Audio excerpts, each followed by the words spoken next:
All right, we're going to take a look at the 6mm probe Prusik. Ended up going with the 6mm just because most of our ropes are 7.5. Sometimes we go up to a 9 for mountain stuff. Most of our urban stuff is a 7.5, so we needed a Prusik a little bit smaller.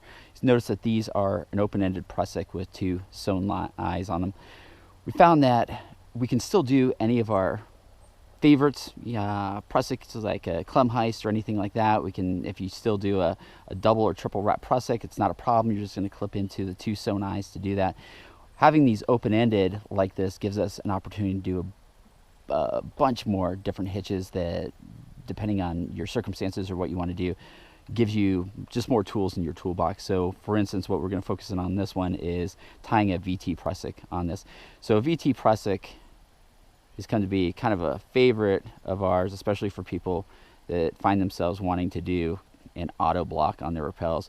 So on that, just like I did, you take one end and you just wrap it up. You can go 3 or 4 times depending on the rope, depending on the friction that you want. I usually try and even this out when I get those 4 wraps, so these terminal ends are about the same length there.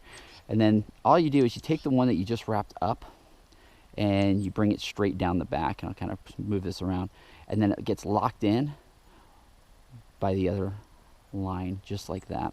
So now we're just going to alternate these almost in a French braid. So you'll see that this one was on top here, the one on my right was on top.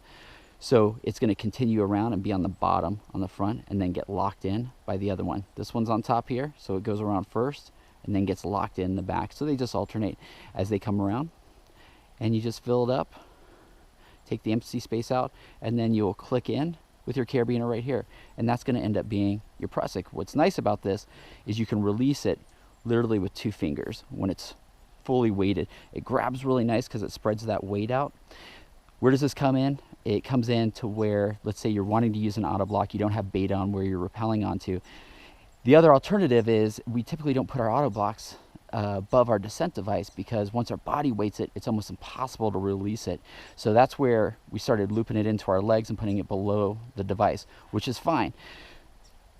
The problem is if you end up going unconscious or anything like this, having it above your device a lot of times will keep your body from flipping really far or even upside down when it goes over if you do go unconscious.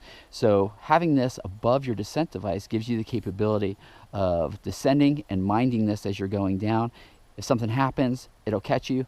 Once you get your withers together, you can actually go ahead and release yourself back onto your descent device with 2 fingers to do that. We actually just did this, I don't know, a couple months ago on 12.5mm, 11mm with firefighters, where we were putting that below, or above an 8 and having them literally jump out of a window and fully load that dynamically, and we're still able to release that with 2 fingers back onto that device. So that's the VT Prusik. That's one of the advantages of having Prusik cord that's not sewn together or tied together in double fisherman's, having it open-ended. You see a lot more of this in the arborist world.